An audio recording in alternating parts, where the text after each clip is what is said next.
Carr sought information for a living. That is to say that ever since he returned from Korea, after having served with the armed forces, he had been working as a private investigator in Montreal. William Hamilton, a rich industrialist, had gotten in touch with him regarding a simple vandalism issue.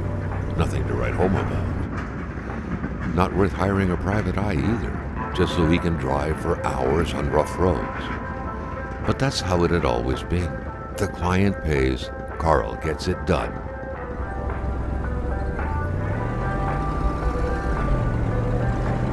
They had set up to meet at the general store, his client's business. Well, actually, the entire village had William Hamilton's name written all over it.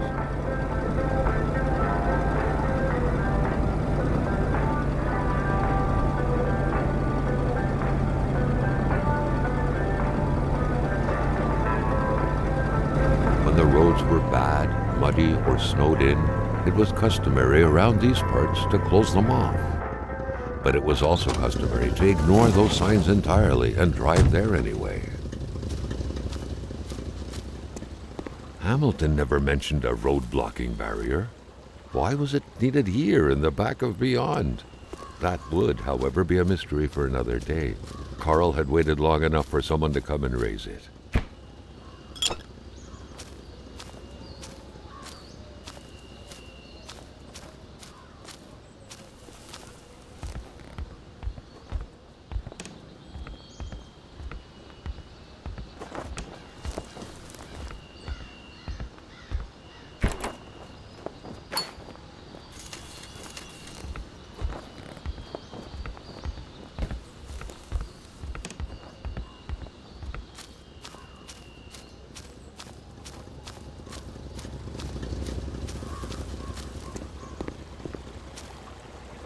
Hamilton is waiting for Carl in the general store.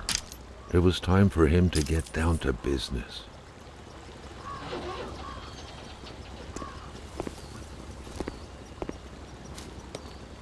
To clear his conscience, a $10 bill. Carl was an honest man.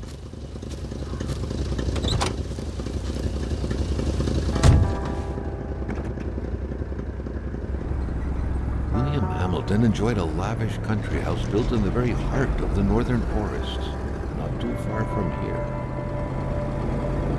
The local populace was divided when it came to the affluent man. Some saw a wealthy philanthropist dedicated to improving the region's economy. Others an aging Englishman who would do anything to further his fortunes.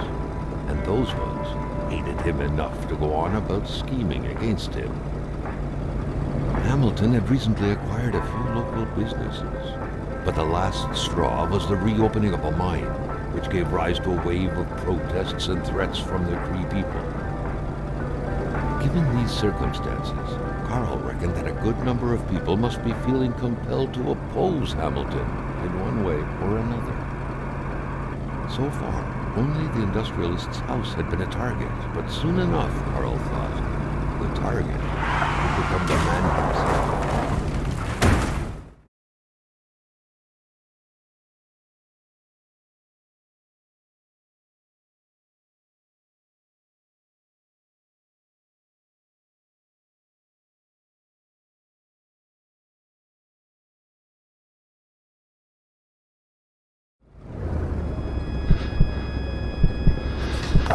Carl needed to get out of there.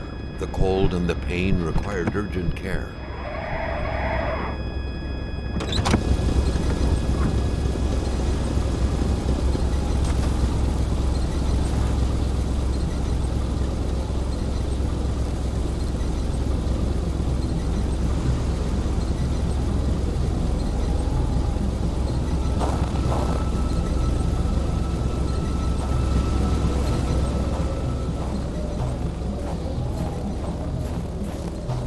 The driver had taken off. It was still best to check it out and leave nothing to chance. Carl needed help.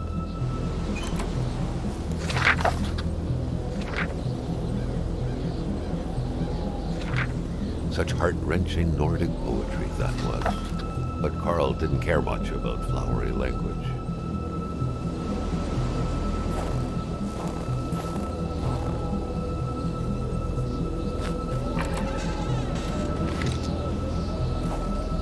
This deep in the country, his last hope was to find an abandoned garage or a farm by the roadside. His life depended on it.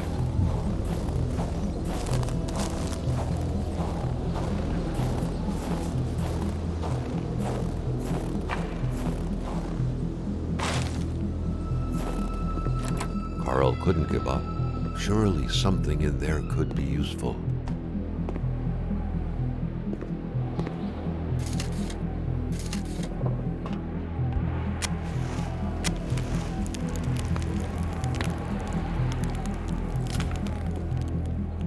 Even better than he had hoped. Carl Faubert had succeeded once more and was now on his way to new adventures.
Spread out on a few acres of untouched forest, bellowing caribou, everlasting snow, and undefiled lakes, the Manistan region was no tourist hub.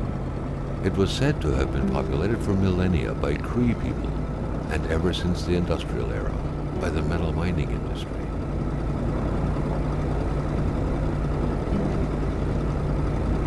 The truck was running on fumes. Good thing that the general store was close by.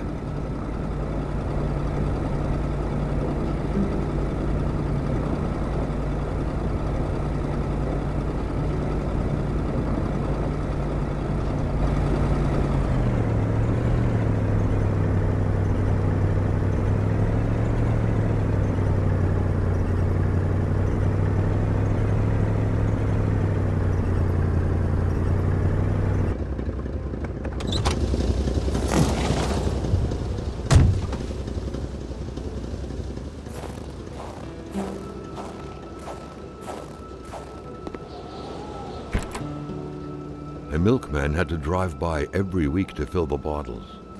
The fresh milk indicated a recent visit. Something fell to the bottom of the box.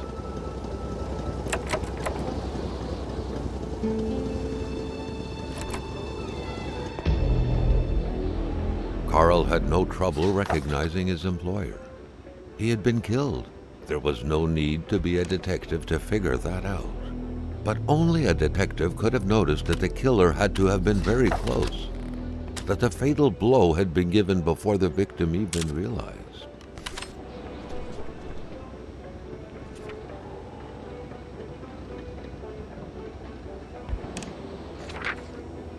What could be inside that envelope? Carl was taken aback.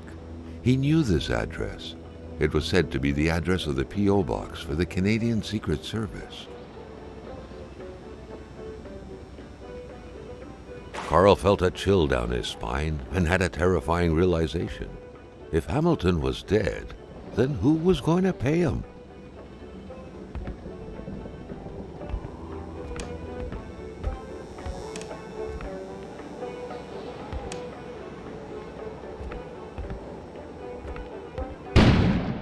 An explosion suddenly occurred outside.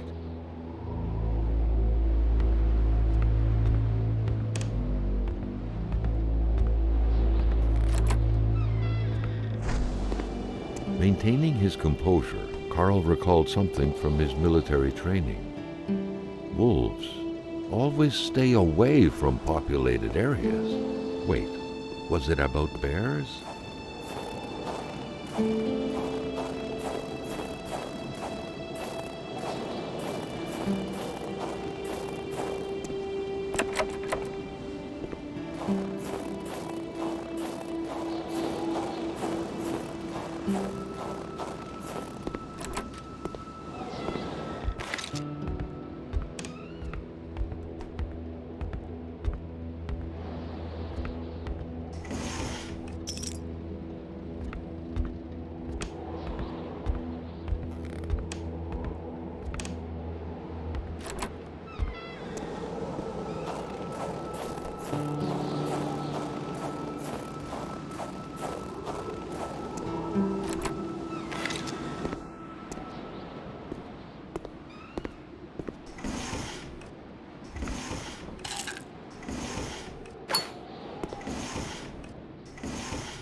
The crowbar was stuck under the lift. Notwithstanding Carl's imposing stature, car lifting wasn't part of his skill set yet.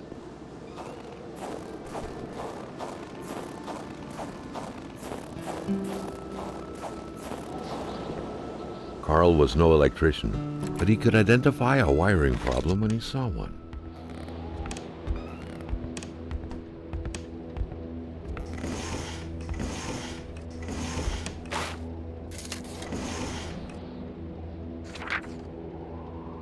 According to that log, it seemed like the whole village owed some money to the general store.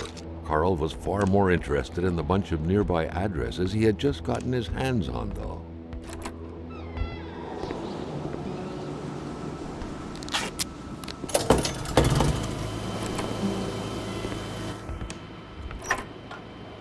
The note explained that the garage and the store couldn't be supplied with electricity at the same time.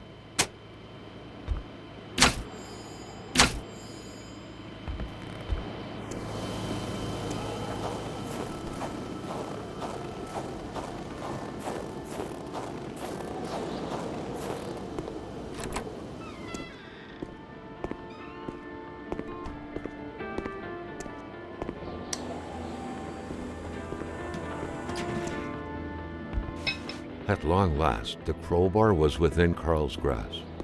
Surely it would come in handy at some point.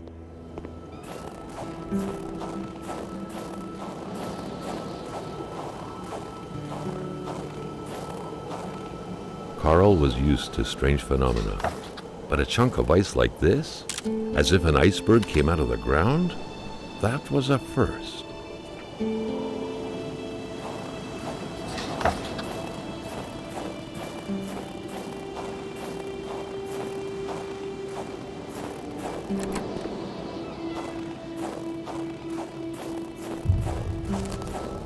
The Polaroid, Carl's long-standing and faithful ally, had seen its share of husbands caught red-handed cheating. There's always something out there waiting to be snapped away.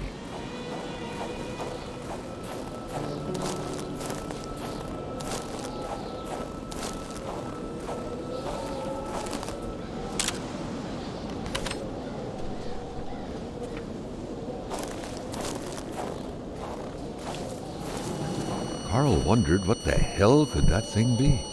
It looked like a man fossilized in ice. All of a sudden, Carl felt like he was pulled inside a world of dreams, a cold, unknown dimension. Somehow, self-control was slipping from his grasp.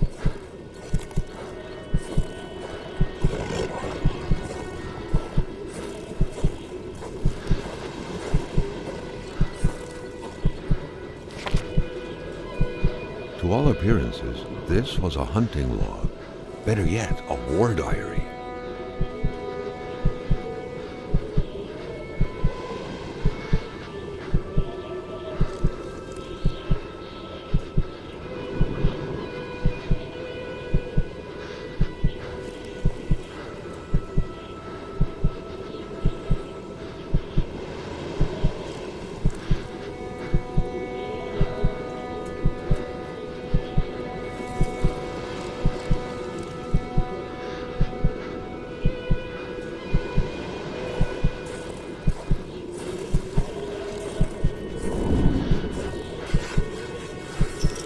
What could these engraved numbers mean?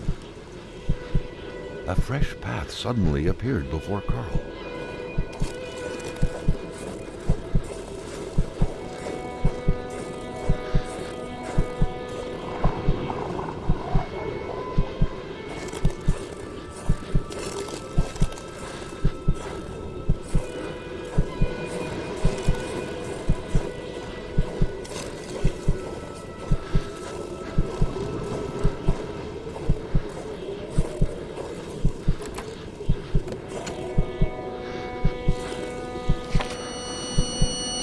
Carl had that feeling you get when you immerse your frozen hands in hot water. What happened? Now at least he knew who the unfortunate man petrified in ice was. Gilles Lachance, the general store's manager himself.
The murder weapon.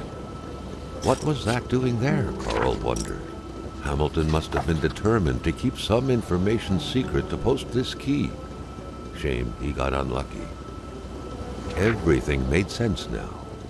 Poor Hamilton's denunciation was interrupted, and he figured it would be best to lock everything up and send the key to his correspondent, who would receive the box later on.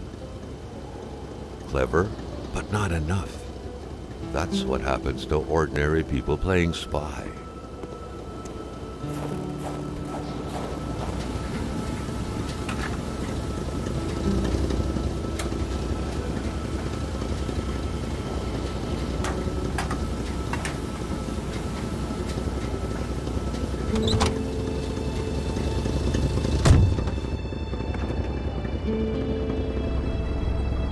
With this list, all that was left to do was to sort out the bandits and the honest citizens.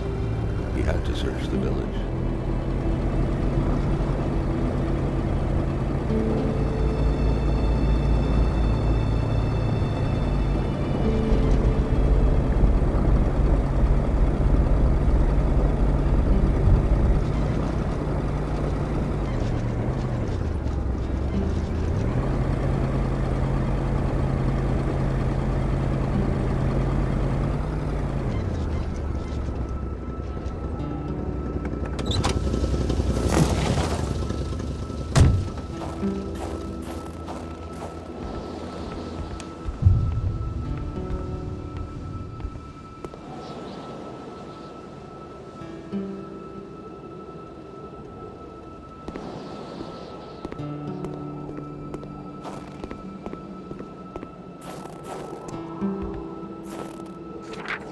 There should be a law forbidding doctors from falling sick. Finding a locked door in the country is not that big of a deal. Carl knew a key had to be hidden nearby.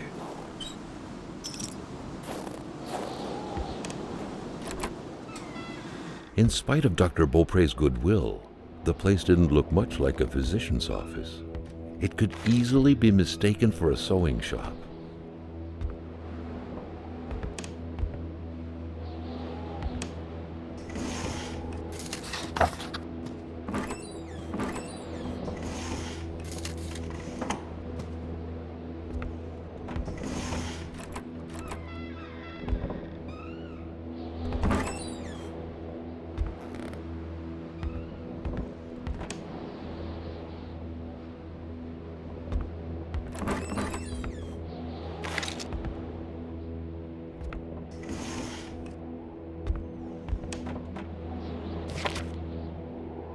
A Communist Manifesto.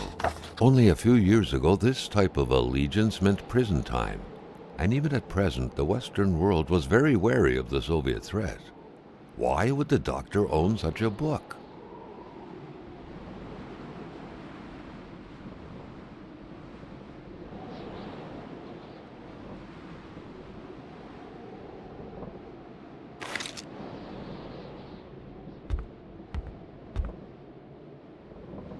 Someone had lost a few liters of blood here. Carl's first thought had been a lumber accident, someone's hand cut by a saw, or a hunting accident. In any case, whoever had lost all this blood couldn't have gone far. Perhaps they were already dead.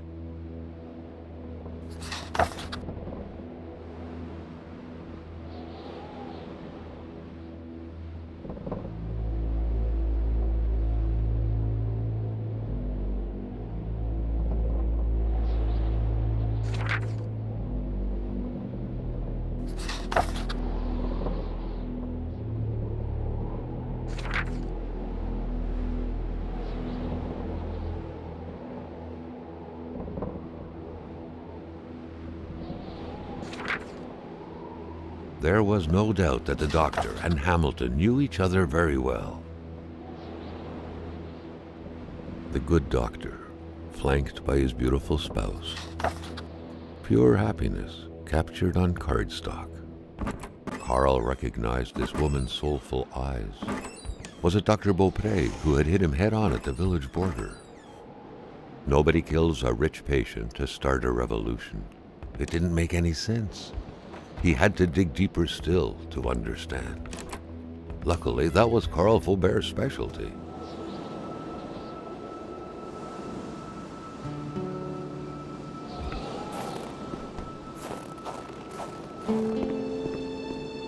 Carl felt like he knew the doctor now. His belongings had spoken lengths about him. But what Carl had heard worried him.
Mon bonhomme. Je m'attendais pas à ce qu'un étrange retentisse par ici. Moi te dire, je prends plus de chance depuis que ça rôde dans ce bout-là. J'ai ma carabine au bout du doigt, et puis bang, bang, bang, si ça s'approche. Si tu veux du linge chaud, parce que t'es habillé comme un gars de la ville, je dirais pas non à une bonne bouteille de caribou. Puis tu pigeras ce que tu voudras parmi mes guenilles.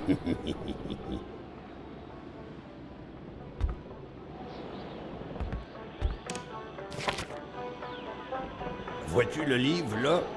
C'est le Wendigo. Ouais, le Wendigo. Un guerrier qui devient un loup pour se venger de sa grosse peine. Et...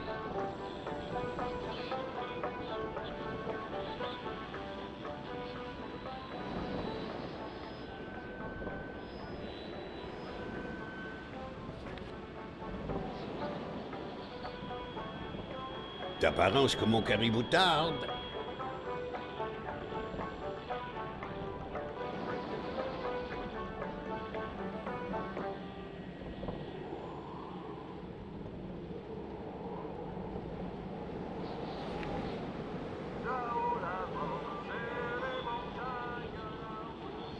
Oyez, oyez, oyez, il y a un petit gars d'écarté dans ma maison.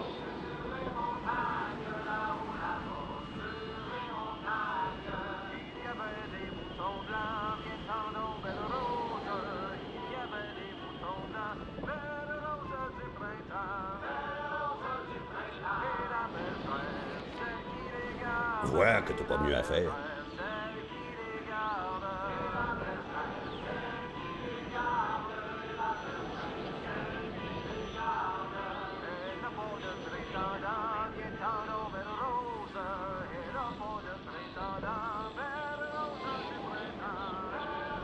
Gomme-moi la belle rose de la tulipe, qui se donne au yob sur le mercredi des cendres. C'est-tu pas effrayant, cette histoire-là? Hé, la Corriveau, Batès, ça te passe l'envie de te marier, la Corriveau. À tuer tous ses maris, squick, les uns après les autres. Pas de pitié dans le mariage. Touche pas à ça, l'enfant, tu pourrais te faire mal. Ben oui, une couche. Tu peux-tu tout faire en même temps, toi?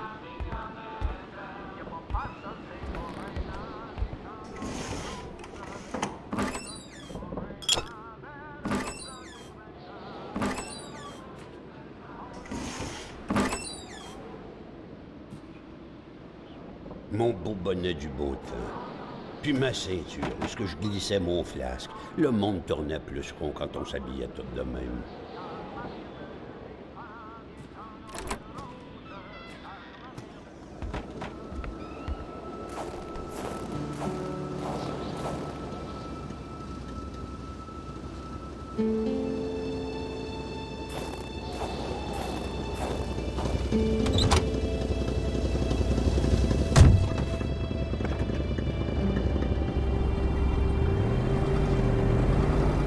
There, Carl had fed his mind, but had forgotten the harsh reality that his body also needed nourishment, especially in the dead of winter.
The place looked more like a pigsty than a house. A heavy stench of curdled milk, cheap alcohol, and boiled cauliflower filled the air. Back then, in Africa and elsewhere, people were ready to take up arms to stand against the yoke of English imperialism. In Montreal, mailboxes were blown up, abductions were carried out, and violent manifestos were distributed to media outlets. But around here, in the great northernmost, all a man could do is curse out loud against a faraway evil and pray for the revolution to arise. That man, by any reckoning, was from that very stock. You had to be out of your mind to cook up white whiskey at home.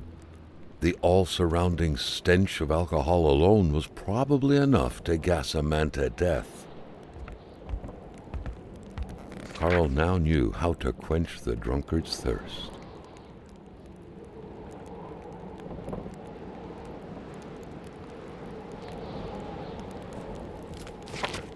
Régin Blouin. Seems like that pig had a name after all.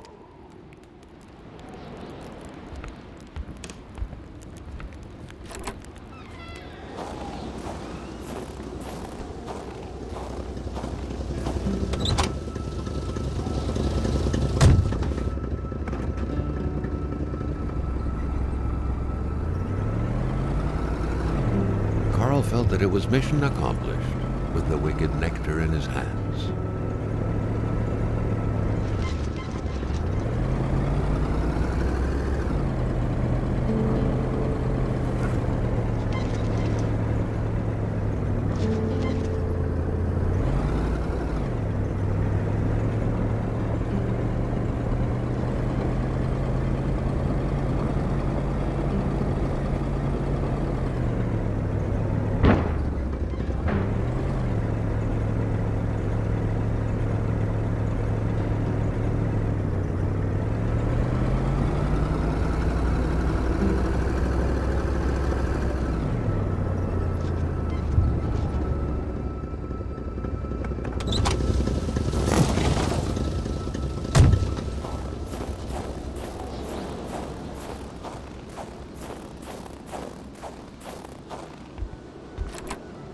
Critique-toi, mon caribou, pour revenir de même. Ah, quand on cherche, on trouve. Parce que je t'aime bien, à cette heure, je vais te dire quelque chose. Tu fais bien de prendre ma pélice. Parce que par là-bas, tu vas rencontrer le vrai froid. Un froid qui glace comme t'en as jamais connu dans ta vie.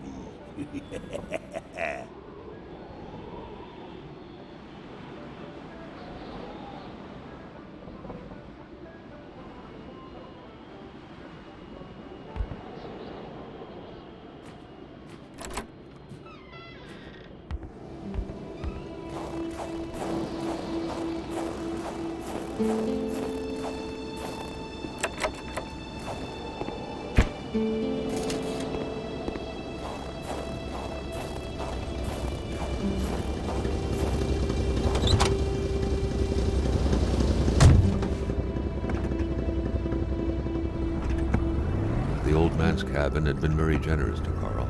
He couldn't have asked for more.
Luckily, he had the coat to protect him from the biting cold. The cold seemed to be more brutal here than anywhere else. It seeped into bones and into every breath to get to the heart until it stopped. Carl needed to be dressed in warm clothes to survive.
Another instance of this magic ice.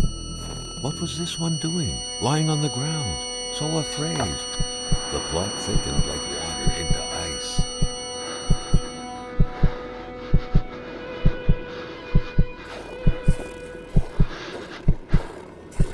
He had been running in fear from something creeping towards him, against which he couldn't do anything, only to end up like this, petrified and cold.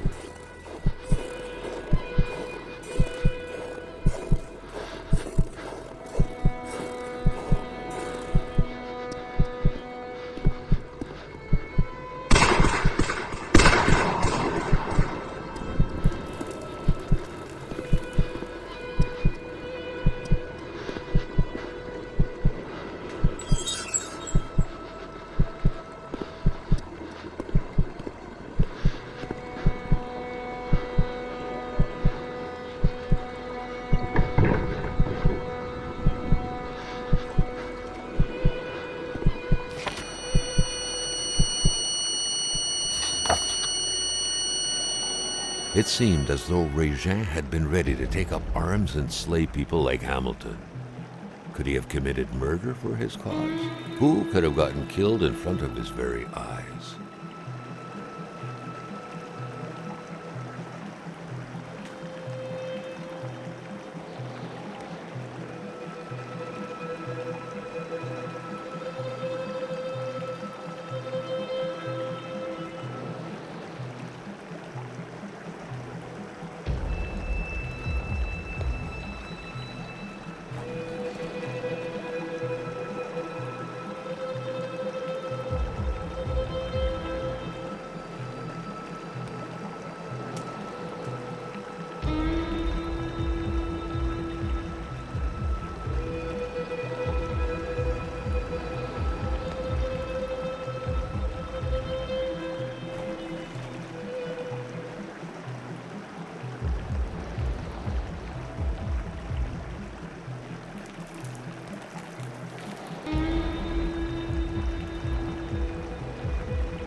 Carl wondered how long he would have to endure this skin-stinging cold.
Ice seemed to take over this place like mold. That wall wasn't there earlier. How was he going to get out of here?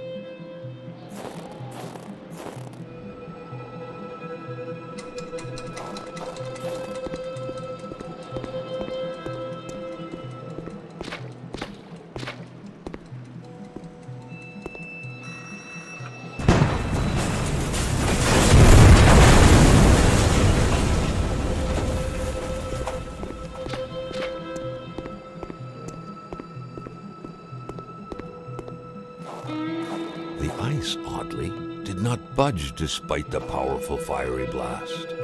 Something was definitely rotten in this place.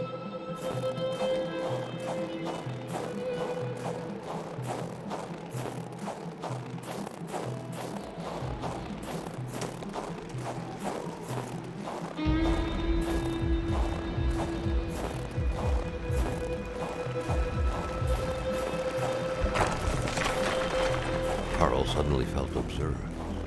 He was worried about a presence around him.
No stone can withstand the force of dynamite.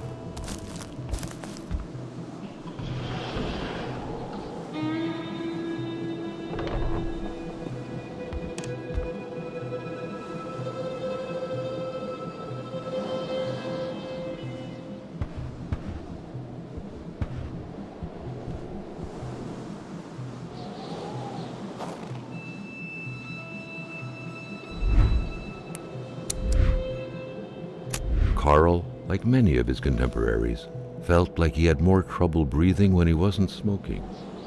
Cigarette was his own personal breathing assistant.